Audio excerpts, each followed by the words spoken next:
Fala galera, tudo bem com vocês? Bom, nos outros vídeos estamos tratando, né, ainda dos preparativos ali, né, dessa fase pré-Segunda Guerra Mundial. Falamos ali da questão do expansionismo italiano, da dinâmica envolvendo a Alemanha. E agora nós vamos falar de um outro personagem que é importantíssimo nessa Segunda Guerra Mundial, que é o Japão, meus caros. O Japão também vai ser um inimigo osso duro de roer, né? Durante a Segunda Guerra Mundial. Lembrando rapidamente, fazendo um apanhado da história do Japão, o Japão é um país asiático com uma cultura tradicionalista muito antiga, né? O primeiro contato dos japoneses com o Ocidente se deu ali por volta do século XVI. Os portugueses, né, tentaram se estabelecer, colonizar o Japão, inclusive mandaram até padres jesuítas, né, mais ou menos ali até 1560, 1580, você tinha ali quase 10 mil portugueses vivendo no Japão. Só que os japoneses, eles têm uma cultura, um modo de ver o mundo, né, de organização social muito próprio deles, né? E o que aconteceu? Isso acabou entrando em conflito com as diretrizes portuguesas de colonização, de expansão do cristianismo. Resultado, os japoneses colocaram os portugueses para correr, né? Aquilo que eu falo em sala de aula, os nossos indígenas não, né? Receberam os portugueses, espelhinho, aquela coisa toda. Lá não, o japonês pegou a katana e fez picadinho, sashimi, né, de português. Então, esse contato não foi. Então, o Japão era um país muito fechado a esse contato com o Ocidente. No século XIX, o Japão ainda era um país semi-feudal, né? Você tinha um imperador em Tóquio, né, um governo central, mas era um país agrário muito atrasado. Durante a gestão do imperador Meiji, meados do século XIX, o Japão passou por uma profunda reestruturação econômica, adotando, né, o capitalismo industrial. A visão do Meiji era o seguinte: se o Japão não se industrializasse, não se modernizasse, ele seria uma colônia de uma potência europeia. Inevitavelmente isso iria acontecer, né? Se a China, que era um país muito maior, com uma população muito maior que a japonesa, né, foi dominada, imagine o Japão. Então, entre 1850 e início do século XX, o Japão passa por uma modernização muito rápida, muito intensa. Mas o que os japoneses fizeram? Eles absorveram da cultura ocidental aquilo que os interessava, a tecnologia, inclusive a tecnologia industrial, a tecnologia bélica, mas preservaram o seu modo de vida ali no sentido da tradição, do costume, né, da disciplina, das tradições, né, que caracterizam a cultura japonesa. Tendo em vista que no início do século XX o Japão já era uma potência militar, enfrentando um grande império numa guerra que foi a guerra russo-japonesa pelo controle da Península Coreana. O primeiro passo da expansão imperialista japonesa, né, é o domínio da Coreia, da Península da Coreia, que se consolida em 1910. Bom, depois disso, o Japão atua na Primeira Guerra Mundial, ao lado dos aliados, ao lado da Tríplice Entente, né, enfrentando ali os submarinos alemães que estavam atacando os comboios, enfim.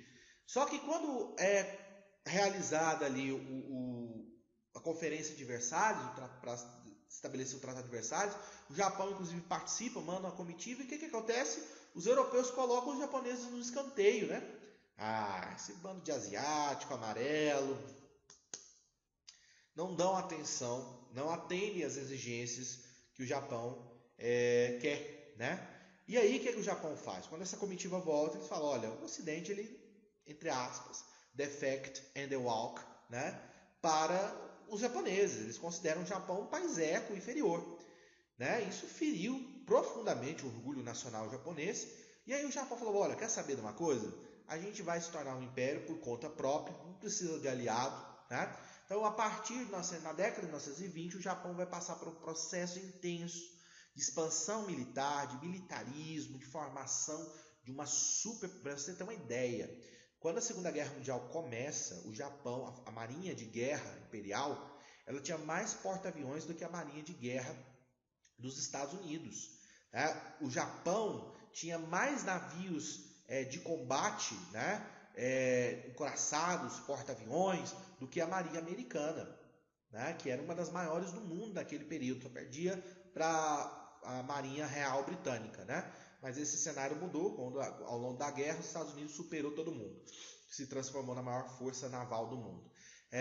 Mas para você ter uma dimensão desse poderio japonês, os japoneses desenvolveram tecnologia. O Mitsubishi Zero, né, que foi o principal caça embarcado usado nos porta-aviões japoneses durante a Segunda Guerra Mundial, tecnologicamente, até 1943, ele não tinha nenhum avião no mundo ocidental compatível, né, melhor de desempenho do que o Mitsubishi Zero. Então, para você ter uma ideia de que esses caras, eles produziam tecnologia de ponta, meu parceiro. Eles eram também uma potência, né? Uma potência que tinha um grande problema. O Japão é um país pequeno, com uma população grande, pobre em recursos naturais, pobre em áreas agricultáveis, né? Então, para o Japão manter o seu ritmo de crescimento e a sua sobrevivência como império, era necessário ele anexar territórios. Isso sem dúvida. Então, primeiro, nossas ideias, a Coreia. No início da década de 30, o Japão avança sobre a Manchúria. A Manchúria é um estado ali no norte da China, né? Riquíssimo em recursos naturais, carvão, minério, áreas agricultáveis, enfim. Então o Japão domina essa parte, né? Nesse momento, na China, está acontecendo uma guerra civil entre o Chiang Kai-shek, né, nacionalista, e o comunista Mao Tse-tung. Então, nesse momento, o país está dividido e o Japão aproveita-se dessa fragilidade japonesa e acaba anexando a Manchúria, criando lá um estado fantoche do Manchukuo, né? Essa medida ela foi retalhada, ela não foi reconhecida pela Liga das Nações. O que os japoneses fizeram? Se retiraram da Liga das Nações em plena sessão, né, onde os representantes ali dos outros países estavam condenando o Japão nessa ação ofensiva. O Japão se levanta e se retira da sessão, simplesmente, né, vira as costas para a Liga das Nações, mas também a Liga das Nações não faz nenhuma retaliação, nenhuma medida para punir o Japão dentro daquela perspectiva que a gente já falou da chamada política de apaziguamento, né? Só que o Japão, esse crescimento japonês no Pacífico, ele vai bater de frente com outro grande império, que é o nosso glorioso Chosun, né? O Japão, a expansão japonesa naquele território ali, naquela região do Pacífico, vai bater de frente com os Estados Unidos, que basicamente, né, Japão e Estados Unidos travam uma guerra particular dentro da Segunda Guerra Mundial. A gente vai falar disso mais adiante. Então os japoneses começam, né, na década de 30, assim como os italianos, assim como os alemães, esse processo de expansão. Um processo de expansão marcado pela violência, né? Os japoneses eram extremamente impetuosos em seus ataques militares, né? Então aqui nós temos uma estação ferroviária em Xangai, que foi bombardeada pelo Japão, e aqui uma criança, né, um bebê parcialmente aqui com o corpo queimado, né? Eu fico perguntando como é que o fotógrafo teve estômago para tirar essa foto aqui, mas enfim, pouca gente sabe disso e pouca gente fala sobre isso, mas o Japão cometeu crimes de guerra tão escrotos, tão nojentos como os crimes de guerra cometidos pelos nazistas. Os japoneses também tinham campos de concentração, né? Campos de prisioneiros que eram submetidos à tortura e a péssimas condições. Os japoneses tinham escravas sexuais, né? Inclusive até hoje mulheres na Coreia lutam, né, na ONU para que o governo japonês reconheça, né, essas atrocidades, esses crimes de guerra cometidos nesse período. Mas como o Japão hoje é um aliado do Ocidente, ninguém fala em nada, né? Então, para você ter uma ideia, você imagine, os japoneses saíam nas vilas capturando meninas, né, de 15, 16 anos, e essas meninas eram aprisionadas nos quartéis, nos acampamentos militares, para servir sexualmente os soldados. Uma coisa nojenta, né? Uma coisa assim, totalmente desumana, né? Mas esses crimes não são denunciados, não são ganham a repercussão, né, que outros crimes de guerra ganharam durante esse processo, justamente porque o Japão se tornou um aliado do mundo ocidental, beleza, pessoal? também. Indicação de filme, né? Eu vou indicar muito filme, muito livro aqui nesses vídeos. Flores do Oriente é um filme que fala sobre isso que eu estou falando, a violência da dominação japonesa, né, dos ataques, né, dessa questão da exploração sexual, muito interessante. Prepare o lenço que o filme é triste pra cacete. Mas enfim, vamos lá, vamos continuar. Essa agressiva expansão, né, do Japão, em sentido de avançar sobre esses territórios, né, ocupar esses territórios na Ásia, fez com que Alemanha, Itália e Japão tivessem uma aproximação natural.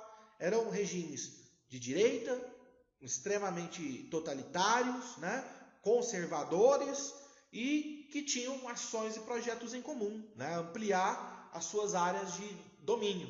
Então o que vai acontecer? Japão e Itália se aproximam, né, e no final da década de 30 assinam um pacto de cooperação, o famoso Pacto de Aço, que cria o grupo de países conhecido como Eixo, né? Para facilitar, para você lembrar o Eixo, quem faz parte do Eixo? Itália, Alemanha e Japão. Roma, Berlim, Tóquio, né? Para você, Berlim, Tóquio, não é coisa La Casa de Papel não, viu gente? É o nome da cidade, é o nome das capitais. Eu sei que os caras usam também o mesmo nome, mas não tem nada a ver com isso não, beleza? Tudo bem, é codinome inventado pelo professor, tá? Só que essa cooperação, na verdade, é uma cooperação muito mais teórica, né, do que prática. Porque houve uma aliança, uma ação conjunta entre Itália e Alemanha. Por exemplo, a Itália apoiou a invasão alemã na União Soviética. Os alemães socorreram os italianos nas suas aventuras no norte da África, o Africa Corps, né, criando uma unidade do exército alemão específico para combater no norte da África. Mas o Japão não, o Japão lutou sozinho. Até porque, para os nazistas, o que era o japonês? Uma raça inferior. O cocô, né, a bactéria do cocô do cavalo bandido, eles estavam nem aí para os japoneses, né? Do ponto de vista étnico, japonês, eslavo, judeu, negro, né, africano, deveria ser tudo torrado na câmara de gás, né? Então, é uma cooperação mais simbólica, né, do que uma cooperação de forma efetiva. Beleza, pessoal? Bom, eu vou encerrar esse nosso terceiro vídeo aqui, porque no próximo vídeo nós vamos começar a falar da dinâmica da guerra. E a gente vai entrar naquela perspectiva, né, de falar do conflito em si, né, das fases, dos combates, das batalhas e de todo esse processo. Beleza? Espero que os vídeos tenham sido esclarecedores até o momento. Fiquem com Deus. Qualquer dúvida, qualquer questionamento a gente pode resolver no nosso encontro semanal nos horários pré-estabelecidos. Até mais. Tchau para vocês.